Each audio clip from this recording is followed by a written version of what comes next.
Thank you, Madam President. We would like to also join colleagues in thanking Director General Grossi and Under Secretary General Di Carlo for their briefings. Madam President, Pakistan strongly condemns unjustified and illegitimate aggression by Israel against the Islamic Republic of Iran. Pakistan stands in resolute solidarity with the brotherly people of Iran. We offer our sympathies and condolences on the loss of life and damages due to these heinous attacks. The Israeli military strikes violate the sovereignty and territorial integrity of Iran and clearly contravene the UN Charter and fundamental principles of international law. We unequivocally denounce these blatant provocations, which constitute a grave danger and a serious threat to the peace, security, and stability of the entire region and beyond, with serious implications.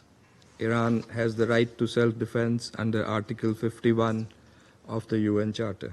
Madam President, these attacks follow a dangerous pattern of Israeli irresponsible conduct marked by ongoing military operations in Gaza and repeated cross-border strikes in Syria, Lebanon, and Yemen, demonstrating a consistent and deliberate disregard for international norms.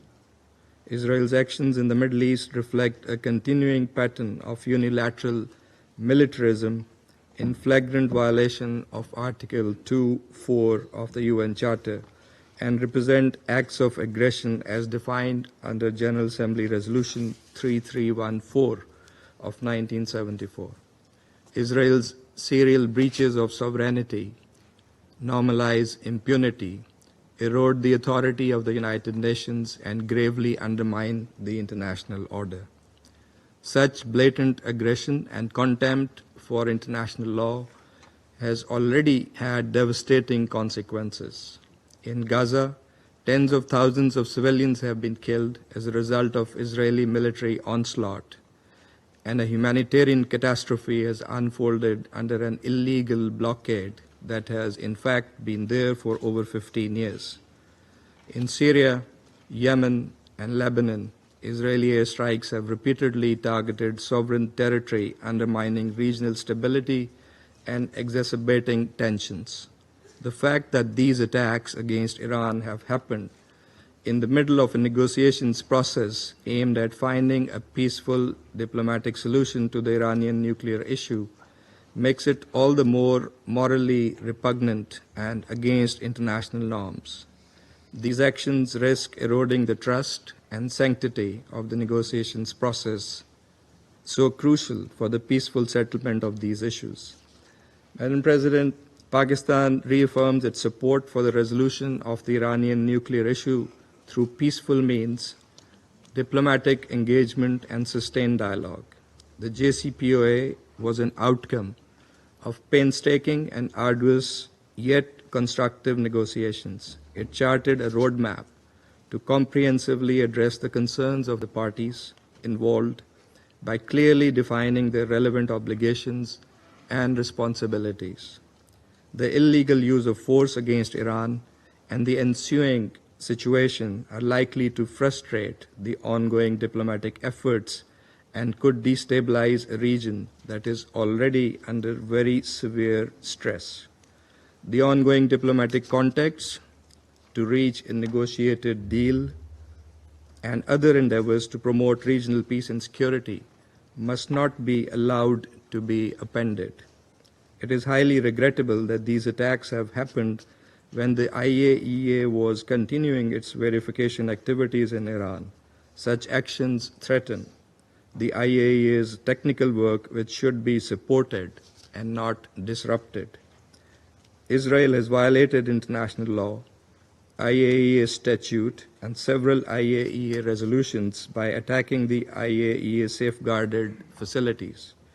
In addition to serious violation of international law, these attacks risk setting a dangerous negative precedent and pose a grave threat to safety of populations in the region and around the globe. Pakistan, as an immediate neighbor of Iran, is therefore seriously concerned. Security Council Resolution 487 strongly affirmed such attacks as a clear violation of the UN Charter, the norms of international conduct, and a serious threat to the entire IAEA safeguard regime. We call on all parties, Madam President, to fulfill their respective obligations and responsibilities and avoid escalation. Even in these testing times, diplomatic engagement and dialogue must be prioritized. Clearly, the international community is in favor of peace and stability in the region.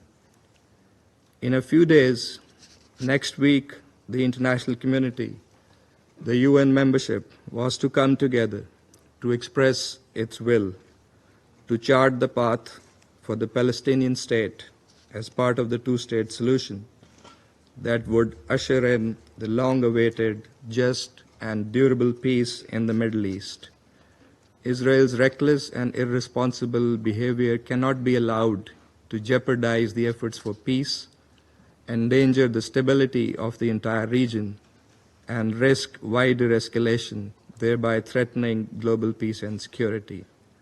The Security Council bears primary responsibility to maintain international peace and security and to stop this aggression immediately. It must hold the aggressor accountable for its actions. This Council must deny Israel the free hand and the impunity with which it continues to operate in defiance of international law and international opinion.